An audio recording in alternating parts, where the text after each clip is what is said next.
Bonjour. Aujourd'hui, nous sommes dans Matthieu chapitre 18 et Jésus nous dit « Attention ».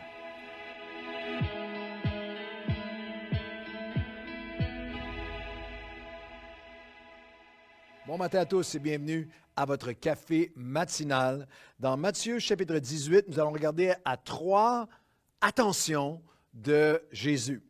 Êtes-vous d'accord que l'ampleur, les accomplissements, l'autorité, l'ascendant de quelqu'un, l'amplitude de quelqu'un envers nous, comment on considère quelqu'un, la personne qui nous dit « attention » va directement affecter le niveau d'attention qu'on va donner à son attention.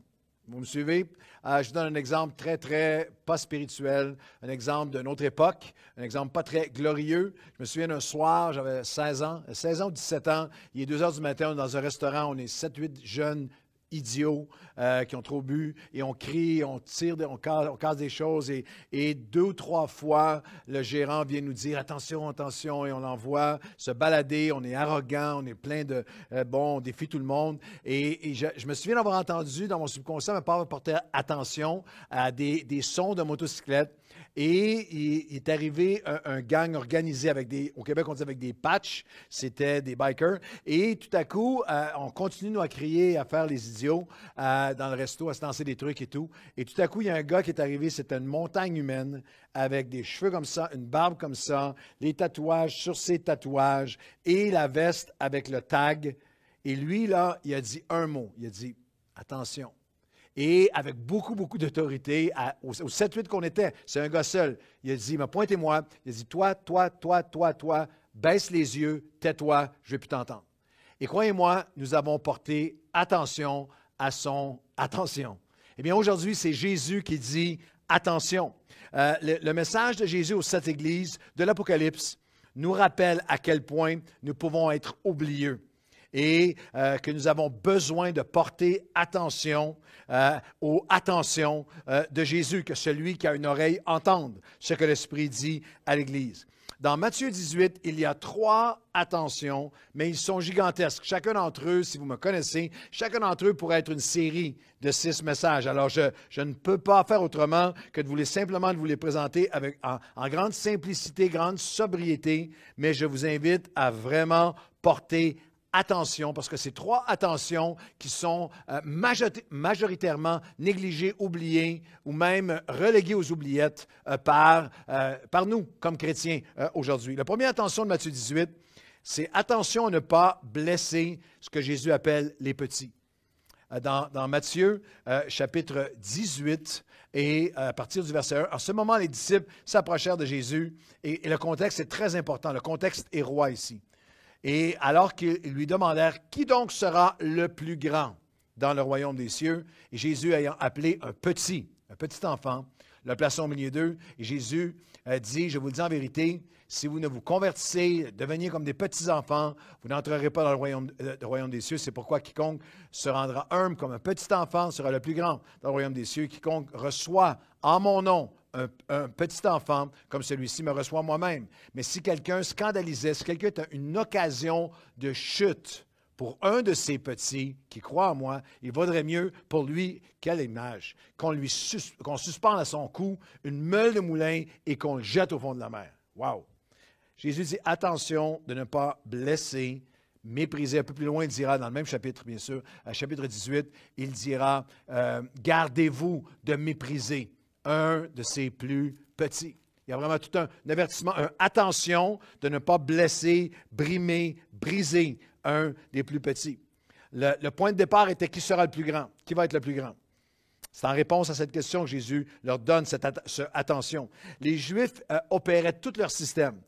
Toute leur pensée, même religieuse, était sur un concept religieux et sociétaire qui était terriblement hiérarchique, qui était hiérarchique, qui était dans la discrimination, où il y avait les grands et les petits. Et les grands, bien sûr, c'était eux, même en tant que nation. Mais à l'intérieur de la nation, tu avais les grands, tu avais les religieux, tu avais les sacrificateurs, tu avais les pharisiens, tu avais les grands. Il y avait un totem impitoyable. Et pour eux, il y a les grands et les petits. Tout ce qui était, bien sûr, hors juif était automatiquement plus petit. Les publicains, les samaritains. Et si vous descendez le totem, vous aviez les pécheurs, les publicains, vous aviez les femmes et vous aviez les enfants. Les enfants, et tous les historiens s'entendent à l'époque, n'avaient aucune valeur, étaient utilisés dans des choses, l'esclavage sous toutes ses formes. Il n'y avait pas ni droit de parole, ni d'accès, Alors, il y a toute une notion de Jésus qui est révolutionnaire, qui est complètement contre-culture, lorsqu'il dit « Qui sera le plus grand? » Et lui, il dit « Malheur à celui qui va causer, qui va blesser, brimer, briser un de ses petits, des plus petits. » Cette notion, surtout, attention à ne pas être une occasion de chute pour eux. C'est une notion hallucinante, bien sûr, dans notre francophonie et en particulier dans notre Québec, où il y a eu des centaines de milliers d'enfants qui ont été scandalisés, qui ont été blessés, brisés par des représentants de Christ, par des prêtres pédophiles et par tout ce qui est... J'ai toujours été marqué par le film américain qui avait gagné l'Oscar du meilleur film, Spotlight, qui était tiré du livre du Boston Globe, l'enquête du Boston Globe des journalistes, où ils ont littéralement dénoncé, ça a pris des années d'enquête parce que tout le monde enfouit, tout le monde cache, mais des centaines et milliers de représentants de Christ qui étaient littéralement des occasions de chute, des occasions de blessures, de mépris. Alors, il y a un avertissement solennel pour nous, comme peuple de Dieu, de ne pas brimer, de ne pas oublier, de ne pas mépriser. Et là, non seulement, je ne parle pas seulement de prêtres pédophiles, mais les petits, les négligés, les oubliés, les pauvres, ce que souvent à Nouvelle Vie on enseigne comme étant, c'est terriblement négligé par l'Église chrétienne, mais ce que la Bible élève comme étant le Big Four de Dieu, les 4 groupes prioritaires pour Dieu, le démuni, le pauvre, l'immigrant, la veuve, l'orphelin, les femmes, les enfants, les démunis. Non seulement les nôtres, mais au niveau mondial. Alors, le peuple de Dieu a besoin d'entendre la voix du Seigneur, et toi, tu as besoin d'entendre la voix du Seigneur qui dit « Attention ». Et moi, pour moi-même, comme serviteur de Dieu, comme homme de Dieu, attention de ne jamais être une occasion de chute, une occasion de déception, une occasion pour quelqu'un qui croit, pour un petit qui croit, d'être désillusionné, d'être blessé, brimé, brisé. Quelle image de Jésus. Malheur à celui qui fait ça, il est mieux de se mettre une mêle autour du cou et de se jeter à la main. C'est un langage métaphorique, c'est un langage qui est symbolique, mais qui nous rappelle un premier attention et il est relié au deuxième. La première attention de Dieu, c'est attention de ne pas blesser ou briser les plus petits. Et le deuxième, dans le même souffle, attention à la brebis perdue. Toujours, il relie les deux au verset 10. « Gardez-vous de mépriser un seul de ces petits, car je vous dis que leur ange dans les cieux les voit continuellement, la face de mon Père qui est dans les cieux. Le Fils de l'homme est venu sauver ceux qui étaient perdus. Que vous semble-t-il?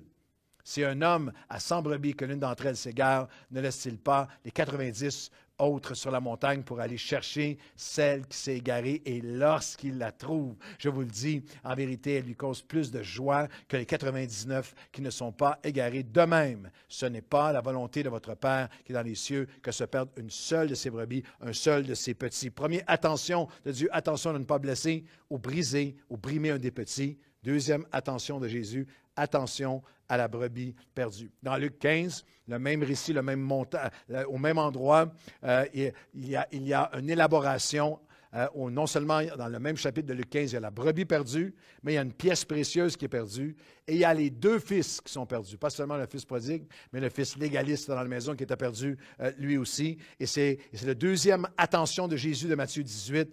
Chaque personne, chaque vie humaine compte éternellement pour Dieu et doit compter pour nous. Il n'est pas le Dieu des masses, des multitudes, il est le Dieu de la personne. Et ce qui est perdu a une grande valeur pour lui. C'est une image magnifique du berger qui pour nous est loin de nous, mais pour eux était au quotidien, du berger qui à la fin de la journée compte ses brebis et 10, et 30, 50, 60, 97, 98, 99, 1, 2, 3, 97, 98, 99. Il en manque une et il va partir à la recherche. Et Jésus nous dit, attention, chrétiens, attention, leaders chrétiens, attention, l'Église chrétienne, attention à nous aujourd'hui. Les brebis perdues doivent être plus que des paroles. On a à cœur les âmes, mais ça ne se reflète dans aucune de nos actions, nos investissements, nos paroles, notre engagement. Ça doit être plus que le passé, où les âmes étaient sauvées à quelque part dans le passé, ou un futur prophétique. Non, c'est maintenant. Attention, la brebis perdue doit être notre passion et notre poursuite. Ne laisse-t-il pas le reste pour aller la chercher? Lorsqu'il la trouve, quelle joie!